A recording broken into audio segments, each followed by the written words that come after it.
Hi everyone, my name is Alexis Phillips. I'm the founder of Laredo Pride, and today's story time we're gonna read A Bad Case of Stripes with David Shannon. I hope y'all enjoy this story. Let's get to it.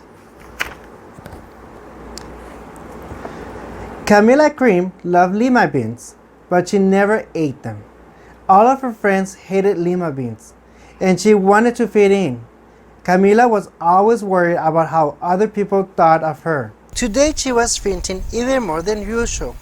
It was the first day of school, and she couldn't decide what to wear. There were so many people to impress. She tried on 42 outfits, but none seemed quite right. She put on a pretty red dress and looked in the mirror. Then she screamed. Her mother ran into the room and she screamed too. Oh my heavens! She cried. You're completely covered with stripes! This was certainly true. Camila was striped from head to toe. She looked like a rainbow. Mrs. Cream felt Camila's forehead. Do you feel all right? She asked. I feel fine. Camila answered. But just look at me! You get back in bed this instant! Her mother ordered. You're not going to school today! Camila was relieved. She didn't want to miss the first day of school, but she was afraid of what other kids would say, and she had no idea what to wear with those crazy stripes. That afternoon, Dr. Bumble came to examine Camila. Most extraordinary, He claimed. I've never seen anything like it. Are you having any coughing, sneezing, runny nose, aches, pains, chills, hot flashes, dizziness, drowsiness, shortness of breath, or uncontrollable twitching? No, Camila told him. I feel fine. Well then, Dr. Mumble said, turning to Mrs. Cream. I don't see any reason why she shouldn't go to school tomorrow. Here's some ointment that should help clear up those stripes in a few days. If it doesn't, you know where to reach me. And off he went. The next day was a disaster. Everyone at school laughed at Camila. They called her Camila Crayon and Night of the Living Lollipop. She tried her best to act as if everything was normal, but when the class said the Pledge of Allegiance, her stripes turned red, white, and blue, and she broke out in stars. The other kids thought this was great. One yelled, "Let's see some purple polka dots." Sure enough, Camila turned all purple polka dotty. Someone else shouted, "Checkerboard!" and a pattern of squares covered her skin. Soon, everyone was calling out different shapes and colors, and poor Camila was changing faster than what you can change channels on a TV. That night, Mr. Harms, the school principal, called.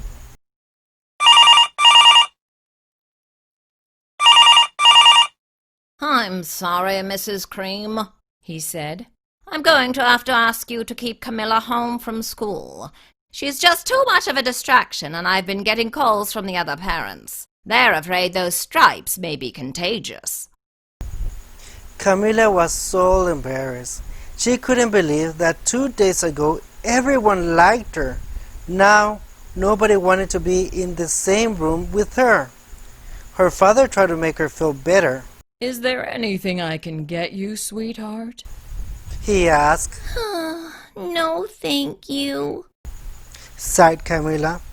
What she really wanted was a nice plate of lima beans, but she has been laughed at enough for one day. Well, yes, I see. Dr. Mumble when Mr. Cream phoned the next day. I think I'd better bring in the specialists. We'll be right over. About an hour later, Dr. Mumble arrived with 4 people in long white coats.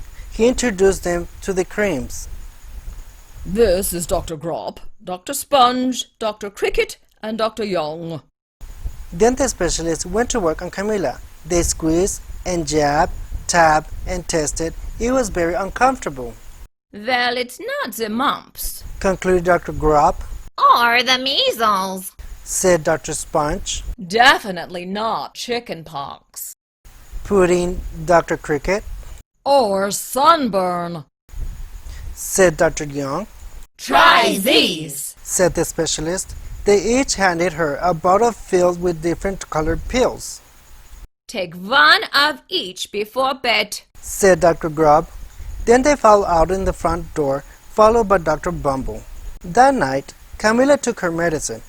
It was awful. When she woke up the next morning, she did feel different. But when she got dressed, her clothes didn't fit right. She looked in the mirror, and there, staring back at her, was a giant multicolored pill with her face on it. Dr. Bumble rushed over as soon as Mrs. Cream called. But this time, instead of the specialist, he brought the expert. Dr. Grout and Mr. Mellon were the finest scientist minds in the land. Once again, Camilla was poked and prodded, looked at, and listened to. The experts wrote down lots of numbers, then they huddled together and they whispered. Dr. Grout finally spoke. Might be a virus, He announced with authority. Suddenly, fuzzy little virus balls appeared all over Camilla. or possibly some form of bacteria. Said Mr. Mellon. Out popped squiggly little bacteria tails. or it could be a fungus. Added Dr. Grout. Instantly, Camilla was covered with different colored fungus blotches. The experts looked at Camilla, then at each other. We need to go over these numbers again back at the lab. Dr. Grout explained.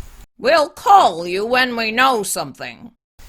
But the experts didn't have a clue, much less a cure. But now, the TV news had found out about Camilla. Reporters from every channel were outside her house, telling the story of the bizarre case of the incredible changing kid. Soon a huge crowd was camped out in front of the lawn. The creams were swamped with all kinds of remedies, from psychologists, allergists, herbalists, nutritionalists, psychic, an old medicine man, a guru, and even a veterinarian. Each so-called cure only added to poor Camilla's strange appearance, until it was so hard to even recognize her. She sprouted roots and berries and crystals, feathers, and a long fairy tail, but nothing worked. One day, a woman who called herself an environmental therapist claimed she could cure Camilla. Close your eyes.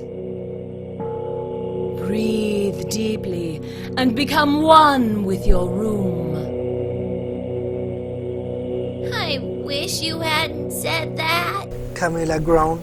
Slowly, she started to melt into the walls of her room. Her bed became her mouth, her nose was a dresser, and two paintings were her eyes. The therapist screamed and ran out of the house. What are we going to do? Cried Mrs. Cream. It just keeps getting worse and worse. She began to sob. At that moment, Mr. Cream heard a quiet little knock at the front door. He opened it, and there stood an old woman who was just as plump and sweet as strawberries. Excuse me, She said brightly. but I think I can help. She went into Camilla's room and looked around. My goodness, She said with a shake of her head. what we have here is a bad case of stripes. One of the worst I've ever seen. She pulled a container of small green beans from her bag. Here. These might do the trick. Are those magic beans? Asked Mrs. Cream. Oh, my, no. Replied the kind old woman. There's no such thing. These are just plain old lima beans. I'll bet you'd like some, wouldn't you? She asked Camilla. Camilla wanted a big, heaping plateful of lima beans, more than just about anything. But she was still afraid to admit it. Yuck! She said. No one likes lima beans, especially me. Oh, dear. The old woman said sadly. I guess I was wrong about you. She put the beans back in her bag and started towards the door. Camilla watched the old woman walk away. Those beans would taste so good. and being laughed at for eating them was nothing compared to what she has been going through. She finally couldn't stand it. Wait! She cried. The truth is, I really love lima beans. I thought so. The old woman said with a smile. She took a handful of beans and popped them into Camila's mouth. Mmm. Said Camila. Suddenly, the branches, feathers, and the squiggly tail began to disappear. Then the whole bone swirled around. When it stopped, there stood Camila, and everything was back to normal. I'm cured! She shouted. Yes. Said the old woman. I knew the real you was in there somewhere. She patted Camila on the head. Then she went outside and vanished into the crowd. Afterwards, Camila wasn't quite the same. Some of the kids at school said she was weird, but she didn't care a bit. She ate all the lima beans she wanted, and she never had even a touch of stripes again. If we see here, Camila happy eating her lima beans. So the moral of this story is that no matter what people are going to say to you, you shouldn't care. You should always live your life to the fullest, be who you are, and be proud of who you are. If you like to eat certain things, you eat them. Don't try to fit in with everybody else. What's the point of fitting in when you could stand out being unique? I hope you all like this story. This has been Alexis Phillips with Laredo Story Time. Thank you.